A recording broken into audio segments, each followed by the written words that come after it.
Title: Chemtrails, Unraveling the Truth and Debunking the Myths.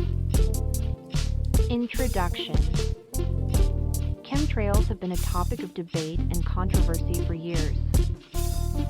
Often seen in the skies as white lines that crisscross, many conspiracy theorists argue that these are the results of a secret government program to control the weather, distribute harmful substances, or even manipulate human behavior. In this blog post, we will delve deeper into the topic of chemtrails, explore scientific explanations for these mysterious lines in the sky, and debunk common myths surrounding them. Understanding contrails. Before delving into chemtrails specifically, it is crucial to understand contrails, a more common and scientifically accepted phenomenon. Contrails are short for condensation trails, which form when hot exhaust from an aircraft's engines mixes with cold air at high altitudes. The rapid cooling of the exhaust causes water vapor to condense into ice crystals, forming visible trails in the sky. These trails typically disperse within minutes or hours, depending on atmospheric conditions. What is chemtrails? However, sometimes people see contrails that never disperse and think that they are chemtrails. Chemtrails are a type of artificial cloud created by the spraying of chemicals from aircraft. Chemtrails are said to be used for various purposes, including weather modification, climate change mitigation, and military purposes. Proponents of chemtrails argue that the spraying of chemicals from aircraft is a form of geoengineering that is being used to mitigate the effects of climate change.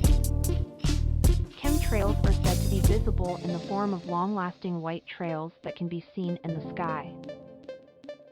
These trails are said to be created by the spraying of chemicals such as aluminum and barium, which are said to be harmful to human health and the environment.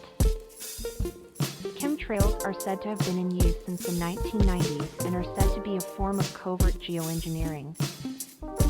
Like many persistent conspiracies, the chemtrails idea comes with a kernel of truth. In the 1950s and 1960s, decades before the conspiracy theories were born, much of Britain was sprayed with airborne chemicals in a series of secret germ warfare tests. And in 1950, San Francisco was sprayed with a chemical agent from a ship to gauge the effects of a bioweapon attack on a populated area. What is truth? However, persistent contrails can exist under specific conditions. When the atmosphere is saturated with moisture, contrails will persist for much longer periods of time. Moreover, there is no evidence to support the claim, and it does not provide an explanation for the record temperatures seen across Europe at the same time. The British Airline Pilots Association has stated that it is aware of the chemtrail theories that have no scientific basis. According to BALPA, these false theories distract from important matters and areas that should be further studied. There is a concern that high-altitude jets may contribute to long-term climate change through contrails, rather than through any intentional release of secret chemicals. In a phenomenon called radiative forcing, BALPA is advocating for an extensive research trial into the impact of aviation on pollution and the effect that contrails are having on the changing climate.